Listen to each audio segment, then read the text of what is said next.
প্রথম আলু দিয়া এইভাবে লিখেছেন, ইটস ব্যাড। যে লয়ার বলতেছে আসামির ফাঁসি হবে বা সাজা হবে, সেই প্রসঙ্গে দু একটা কথা এবং সেখানে একটু মৃদু হাসাহাসি হয়েছে। সেইটাকে ব্যাডলি এমনভাবে উপস্থাপন করা হয়েছে যে আমরা কোর্ট এবং প্রসিকিউশন এবং আমি স্টেট ডিফেন্স আমরা নিজস্বভাবে আলাদা আলাদা বক্তব্যভাবে করে এরকম বাজে ভাবে উপস্থাপন করা হয়েছে, যেটা যারা করেছেন আমি জানি এটা সাংবাদিক আপনারা করেন নাই, এক শ্রেণীর অসাধু লোকেরা অপসাংবাদিকতা না, এটা সাংবাদিকরা করেন না, অপসাংবাদিকতাও না, বিষয়টা হলো এক শ্রেণীর অসাধু ইউটিউবাররা বিভিন্নভাবে বিকৃত করেছে, যেটার জন্য আমি তাদের প্রতি নিন্দা জানাই। এরকম করা যারা করেছেন তারা ঠিক করেন নাই,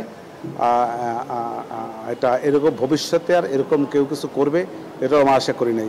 আবার কিছু বলেছে প্রথম আলু দিয়া এইভাবে লিখেছেন, ইটস ব্যাড। যা আমি বলবো আমার কথা যদি সরাসরি লিখবেন কোনো সমস্যা নাই, আমি যা বলি তাই লিখবেন, এর বাইরে কোনো কথা না লেখার জন্য বিনয়ের সহিত অনুরোধ করতে।